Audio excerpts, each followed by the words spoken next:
सारा राज्य में लगी रही वर्षार तांडव। एक मास धरी अविराम वर्षा फल राज्य में एवं बन्या परिस्थिति।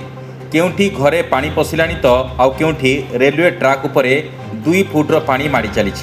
राज्यर अनेक गाँ बाह्य जगतरू विच्छिन्न होई पानी घेर रही। पाणीपाग केन्द्र सूचना अनुसार जुलाई मासरे 2 गुण वर्षा होईछि। 30 दिन में पाखापाखि 650 मिलीमीटर वर्षा रेकर्ड करा जायछि। यास आगामी 5 दिन पर मध्य राज्यर विभिन्न जिले में प्रबल वर्षा नहीं येलो अलर्ट मध्य जारी करा जायछि। एवासु नजर पकाइबा राज्यर विभिन्न जिलार स्थिति किभଳି रही। जाजपुर बैतरणी में प्रबल बन्या फल 122टी गाँ भीषण रूपे क्षतिग्रस्त होईछि।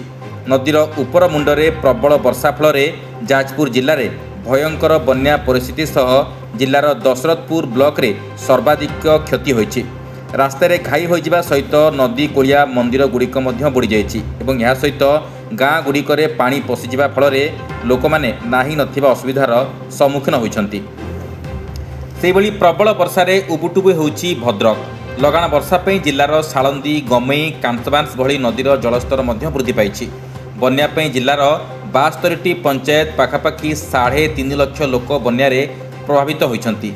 जिलार बंत चांदबाली भंडारी पोखरी तिहिड़ी धामनगर ब्लॉक सांघातिक भाव में क्षतिग्रस्त होइछि। सेभଳି बालेश्वर मध्य बन्यार भीषण भाव में सम्मुखीन होइछि। लगाण वर्षा पे जिलार सोन बैतरणी बुढ़ाबलंग जलका परी नदी विपद संकेत पार करिछि। जिले में रेमुणा नीलगिरी भली ब्लॉक सर्वाधिक भाव में क्षतिग्रस्त होइछि। सदर ब्लॉकर 15टी पंचायत बाह्य जगतरू विच्छिन्न हो रही। जिलार 150टी पंचायतर पाखापाखि 1,30,000 लोक एथिरे प्रभावित होइथिबा सूचना मिली। एसबु बाद पश्चिम ओडिशा रे भी सांघातिक स्थिति। लगाण वर्षा पई बरगढ़ संबलपुर बौद्ध सोनपुर भली जिले में स्थिति सांघातिक। बरगढ़ जिलार जीरा नदी पार्श्व रिंग रोड धुई हो जाइथिला बेले संबलपुर अनेक अंचल में मध्य पानी पशिछि।